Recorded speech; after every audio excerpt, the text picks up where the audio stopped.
Nempel tapi belum keluar, syaratnya ya. belum keluar. Iya, Belum syaratnya belum keluar. Lah ketika tuh nempel metu gitu ya. Iya. Nempel metu ya tetap wajib mandi.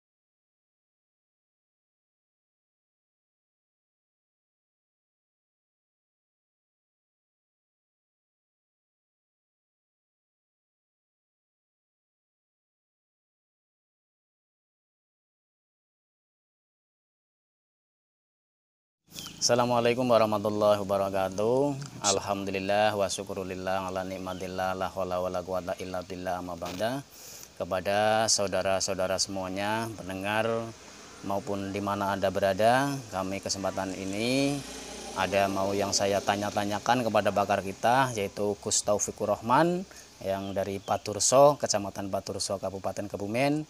Ini ada satu pertanyaan, tapi sebelumnya mohon maaf, salam kenal dulu Mas Taufikur Rahman. Iya, salam kenal juga. Ini ada satu pertanyaan, tapi mengenai apa ya namanya ini, tentang hukum-hukum jinabat lah, ya Mas ya. Ini ada satu pertanyaan dari, terutama untuk para pengantin baru mungkin. Iya, untuk pengantin baru. Ini ada pertanyaan kemarin saya tulis ada 3 pertanyaan. Jadi yang pertama begini Mas. Assalamualaikum warahmatullahi wabarakatuh. Waalaikumsalam. Saya mau tanya, bagaimana suami istri hukumnya ketika nempel saja, apakah itu wajib mandi atau gimana? Itu mungkin ya mungkin barangnya atau gimana Mas lah, saya kurang paham. Itu kan nempelnya itu nempel apanya gitu. Oh iya, itu satu pertanyaan. Ini mau 3 sekaligus apa satu dulu? Satu dulu nggak apa-apa? Oh, iya. Silakan saya. Baik, terima kasih para pemirsa juga saudaraku semuanya. Alhamdulillah, salatu wassalamu ala Rasulillah Muhammad ibn Abdillah. Terkait sebuah pertanyaan yang disampaikan oleh Ustadz Sukirno ya. Pertanyaannya kurang lebih begini, ketika ada sepasang suami istri, begitu ya? Iya, ada sepasang suami istri hendak berhubungan badan, hubungan intim, tapi sekedar barangnya nempel saja, artinya mungkin belum masuk begitu dalam gitu ya. Apakah sudah mewajibkan mandi jinabat atau belum? Gitu pertanyaannya. Baik, begini para pemirsa yang dimuliakan oleh Allah Subhanahu wa Ta'ala, bahwasanya perlu kita ingat kembali, dalam kita mengaji itu ada hal-hal yang mewajibkan mandi. Salah satunya adalah keluar sperma ya. Ketika seorang mengeluarkan sperma, entah itu mengeluarkannya itu lewat kemaluan atau bukan kemaluan, barangkali mungkin lewat otaknya, lewat punggungnya dan lain sebagainya, asalkan itu sperma dan yakin itu sperma, maka hukumnya tetap wajib mandi. Wajib mandi ya. Entah itu warnanya, walaupun dalam mimpi Gus. Dalam mimpi, tapi kenyataannya ketika bangun tidur ada dan basah, dan itu dinyatakan sperma, itu juga wajib mandi. Jadi yang dinamakan mimpi basah itu adalah mimpi tapi bangun-bangun udah basah. Tapi kalau mimpi bangun-bangun kering-kering aja, itu sebenarnya belum wajibkan mandi. Jadi kembali lagi ke pertanyaan, bahwasanya yang mewajibkan mandi salah satunya adalah keluar sperma. Entah keluarnya dari jalur yang biasanya maupun tidak. Entah itu warnanya yang kental, putih, kental, atau encer, atau mungkin kuning, kekuning-kuningan. Itu juga mewajibkan mandi. Yang kedua, saudaraku, yang kedua adalah masuknya hasyafah ke dalam farji. Ya. Masuknya hasyafah ke dalam farji. Nah ini bahasanya adalah masuk. Ya, ketika hanya sekedar nempel dan itu saya kira belum dikatakan masuk ya, baru sekedar nempel, karena syarat yang mewajibkan mandi itu ketika masuk sampai ke dalam rongga farji atau rongga vagina, di mana di dalam itu sudah tidak mewajibkan dibasuh ketika mandi junub, artinya sudah bagian dalam, bukan bagian luar lagi. Nah ketika baru nempel atau baru masuk sedikit tapi belum terlalu intim, belum terlalu dalam gitu, itu belum mewajibkan mandi. Jadi ingat, batasan mewajibkan mandi itu ketika senjatanya laki-laki tadi masuk ke dalam senjatanya perempuan, sebatas bagiannya perempuan yang mewajibkan dibasuh ketika sebatas anggota tubuhnya perempuan atau verjinya perempuan yang tidak lagi wajib dibasuh ketika mandi junub. Berarti benar-benar sudah bagian dalam, gitu ya. Biasanya untuk ukuran orang Indonesia ya, onderdirnya lelakinya Indonesia itu biasanya masuk semuanya, ya. Kalau masuk semuanya baru itu mewajibkan mandi. Tapi kalau sekedar nempel, saya kira itu belum mewajibkan mandi. Nempel tapi syaratnya belum keluar. Iya, syaratnya belum keluar. Lah ketika peltu nempel metu gitu ya. Nempel metu ya tetap wajib mandi. Itu yang mewajibkan bukan karena nempelnya, akan tetapi metunya kalau keluarnya. Gitu ya. Iya. Saya kira untuk pertanyaan pertama itu cukup. Nanti bisa dipertanyakan lagi ketika belum jelas di kolom komentar. Gitu ya. Terima kasih. Ada pertanyaan lagi? Mungkin ini dari teman saya tadi ya, cukup gamblang dari Gusnya ini ya, perlu diperhatikan lagi, diulang-ulang lagi, diputar-putar lagi. Semoga bermanfaat bagi yang bertanya khususnya. Terus ini menindaklanjuti masalah lagi, ada 2 lagi pertanyaan, tapi ini satu pertanyaan yang agak lucu tapi nyeleneh ya. Ini ada satu pertanyaan begini, Gus. Misalkan ada orang berkelamin ganda. Nah, berkelamin ganda, kok masukkan kelaminnya dirinya sendiri gitu. Gimana hukumnya, atau gimana wajib mandi apa enggak? Oh gitu ya. Pada dasarnya manusia dalam hal ini dikelompokkan 3 hal ya. Yang pertama adalah zakar. Zakar itu laki-laki. Terus unsa itu perempuan. Terus hunsa pakai hak, hunsa. Berarti tidak laki-laki, tidak perempuan, tapi kelaminnya 2, double. Ya. Misalkan punya 2 kelamin, 1 kelamin perempuan, 1 kelamin laki-laki dalam satu tubuh, itu disebut hunsa. Dan secara fikih itu yang diiktibar, yang dianggap itu hanya 1 saja. Sehingga ketika memasukkan kelaminnya sendiri, saya nggak bisa membayangkan ya Mas. Bisa memasukkan kelaminnya sendiri, mungkin panjangnya 50 cm bisa ditekuk-tekuk. Dimasukkan kelaminnya sendiri, itu wajib mandi atau enggak, sekalipun dalam mungkin ya, itu tidak diwajibkan mandi selagi tidak keluar sperma ya. Karena yang dianggap asli itu hanya 1 kelamin, sekalipun di dalam tubuh itu ada 2 kelamin. Jadi harus jelas ini ikut laki-laki atau ikut perempuan. Makanya karena nggak jelas disebut hunsa, sehingga ketika hunsa itu pun tidak bisa menjadi imamnya orang perempuan. Kalau hunsa itu tidak bisa menjadi imamnya orang laki-laki ya. Kalau perempuan masih bisa. Ya. Dan perempuan tidak bisa menjadi imamnya hunsa. Karena khawatir hunsa ini yang asli adalah laki-laki. Berarti kan hukumnya ikut laki-laki. Sehingga ketika hunsa itu makmum kepada perempuan, maka kemungkinan tidak sah. Gitu ya. Makanya ini karena ketidakjelasan, diiktibar hanya 1 kelamin saja, sehingga ketika memasukkan ke dalam kelaminnya sendiri itu tidak mewajibkan mandi. Begitu.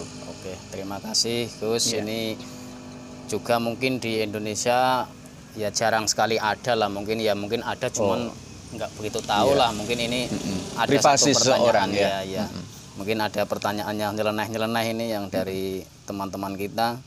Terus ada lagi satu pertanyaan Gus, ini yang agak gimana ya, itu perempuan sendiri itu nafsunya mungkin sangat besar ya.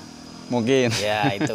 Saking kepenginnya itu saya punya jari sendiri dimasukkan. Itu hukumnya gimana dan bagaimana? Oh ya. Baik, saya paham arah pertanyaannya. Jadi saya juga yakinlah kalau perempuan itu nafsunya besar ya. Mungkin. Masalahnya begini, ketika saya membaca sejarah kenapa wanita itu tidak wajib khitan tapi hanya sunnah, ya. Sedangkan laki-laki itu wajib khitan. Laki-laki wajib khitan itu dikarenakan ketika tidak dikhitan di situ mengandung najis, sehingga ibadahnya itu tidak sah nanti ketika nggak dikhitan, gitu ya. Tapi kalau perempuan khitannya tidak wajib, hanya sekedar sunnah. Karena di situ nggak ada kaitannya dengan kesucian, tapi kaitannya dengan nafsu. Nafsu ya. Yaitu ketika dipotong, ya apa itu namanya, klitorisnya atau bahasa Jawane kelentitnya dipotong sedikit, ujungnya. Itu nanti bisa meminimalisir syahwat, gitu ya. Jadi itu sekedar sunnah, tidak sampai batas wajib ketika khitannya wanita. Karena untuk memecah syahwat itu sebenarnya tidak hanya pakai itu doang, tapi bisa dengan puasa dan lain sebagainya. Terkait dengan pertanyaan tadi, ketika orang memasukkan jari atau memasukkan benda lain lah ya, ke dalam kemaluannya sendiri, itu kalau nggak salah istilah kerennya adalah masturbasi. Beda atau sama? Kayaknya sama ya. Istilah kerennya masturbasi, memasukkan sesuatu ke dalam kemaluannya sendiri. Itu hukumnya saya kira sama. Sekalipun itu pakai jarinya sendiri, selagi tidak keluar sperma si wanita tersebut, ya. Hanya cuma memasukkan, mungkin mencari kenikmatan atau sensasi tersendiri, nggak tahu motifnya apa, ya. Tapi tidak sampai mengeluarkan. Itu tetap tidak mewajibkan mandi. Tapi secara hukum gimana, Gus? Secara hukum haram. Haram ya. Haram ya. Ya perlu diketahui. Merangsang diri sendiri itu hukumnya haram. Yang halal adalah dengan pasangannya masing-masing. Pasangan yang sah, bukan yang tidak sah, belum nikah udah coba-coba, bahaya. Gitu ya. Terima kasih. Oh, iya. Sangat menarik lah ini bersama Gus kita dari Kecamatan Paturso. Mungkin ini yang terakhir, Gus, saya ada lagi pertanyaan. Cara mandi junub yang benar itu gimana dan bagaimana caranya? Oh, begini ya. Mungkin ini juga bermanfaat bagi pengantin-pengantin baru ya, yang baru praktek hal-hal yang menyebabkan junub, maka harus diketahui junub itu harus benar. Karena ketika tidak benar, kaitannya dengan ibadah kita sih, sholat kita dan lain sebagainya. Ketika junubnya nggak benar, tidak sah, maka sholat kita juga ikut nggak sah, gitu kan? Baik, sebenarnya cara mandi junub itu ada dua hal. Yang secara singkat ada, yang secara sempurna takmiliyah ada. Ya, secara singkat mungkin Anda punya kolam renang di belakang rumah, mandi junub, tinggal selulup, gitu enggak apa-apa. Tapi asal dipastikan dari ujung rambut sampai ujung kaki itu terbasuh semua atau basah semuanya. Namun ini rawan terjadi tidak sah ya, karena lempit-lempitan tubuh itu kurang maksimal, kurang basah. Ya. Yang lebih bagusnya adalah secara sempurna, yaitu membasuh dari satu anggota tubuh ke anggota tubuh yang lain. Ya. Istilahnya tidak langsung sekaligus, gitu. Cuma dalam hal ini yang perlu diperhatikan adalah kondisi airnya. Kemarin saya juga baru menyimak ngajinya beliau Gus Baha, menyinggung terkait masalah orang junub. Ini harusnya seperti ini. Airnya itu harus benar-benar suci dan mensucikan. Artinya, kita itu tidak boleh nyabun, tidak boleh nyampuk sebelum tubuh kita dari ujung rambut sampai ujung kaki benar-benar basah. Benar-benar terbasuh. Masalahnya apa? Ketika baru nyiram satu kali kemudian sabun, kan ada anggota tubuh lain yang belum terbasuh. Nanti ketika dibasuh lagi otomatis air itu akan tercampur dengan air sabun, sehingga air tersebut tidak lagi berstatus suci dan mensucikan. Itu bahayanya di situ. Ya, jadi bisa jadi tidak sah mandi junubnya. Ya, sekali lagi yang paling bagus adalah tolong basahi pakai air tawar dulu, jangan dicampur apa-apa. Ya, jangan dicampur sabun, jangan dicampur sampo, gitu ya. Dari ujung rambut sampai ujung kaki juga bagian-bagian yang tersembunyi. Seperti wanita, ketika berdiri memang nggak kelihatan anggota tubuhnya. Ketika jongkok baru istilahnya Jawane meluwek atau apa ya. Nah itu sing meluwek ya, atau lempitan-lempitan tubuh itu harus dibasuh. Tapi pakai air Yang murni dulu, yang belum tercampur dengan sabun ataupun tercampur dengan sampo. Baru setelah dinyatakan dari ujung rambut sampai ujung kaki kita itu sudah basah terbasuh, maka bolehlah kita itu tambahi sabun, bolehlah nanti tambahi sampo. Karena ketika belum selesai membasuh dengan air, kemudian sudah dicampur sabun, airnya itu tahoyur atau mutahoyir, air yang sudah berubah sifatnya, ya, terutama baunya jelas jadi wangi, rasanya jelas berbeda, ya kan? Itu kan sudah tidak lagi suci dan mensucikan. Itu cara yang benar. Jadi seluruhnya dibasahi dulu dari ujung rambut sampai ujung kaki. Baru ketika sudah dinyatakan benar-benar basah, bolehlah dicampur sabun maupun sampo. Iya, itu mengenai cara-caranya. Sekarang ya, itu doanya, Gus. Doanya gimana cara doa? Mau mandi itu. Yang terpenting adalah niat ya. Niat. Maksudnya doa adalah niat, nggih? Iya, niatnya gimana? Niat yang penting itu ya, nawaitul husla li raf'il hadasil akbari fardhon lillahi ta'ala. Jadi niat untuk membuang hadas yang besar ya, karena fardu karena Allah Ta'ala. Yang penting yang perlu diperhatikan begini, jangan salah penempatan niat. Niat itu wajib dibarengkan dengan pertama kali basuhan. Masalah membasuh terserah urusan mandi, mau dari atas, dari bawah, dari depan, dari belakang terserah. Yang penting pertama kali basuh itu tempatnya niat. Ya, tempatnya niat. Jangankan misalkan sudah nyiram ya dari atas sampai perut. Ya. Belum niat, ketika perut sampai ke bawahnya baru niat nawaitul husla. Maka berarti ini karena belum diniati, sekalipun sudah basah itu tidak sah. Tidak sah ya. Ya. Intinya air yang diguyurkan ke tubuh kita itu wajib sudah diniati di pertama kalinya. Iya. Itu permulaannya terserah, mulai dari atas, bawah, kanan, kiri. Yang penting pertama kali basuhan harus niat. Gitu.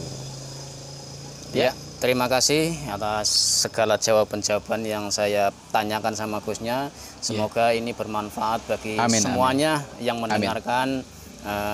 Dari kita, mungkin khususnya dari pengantin-pengantin baru ya yang tadinya belum pas. Ya, selamat ya bagi pengantin baru, ini juga view-nya di KUA. Ya, mungkin ini satu kesempatan kita untuk belajar yang lebih baik, cara mandi. Amin. Mengetahui cara-caranya gimana mandi, itu mungkin akan lebih baik lagi. Terima kasih Gus. Terima kasih Ustaz.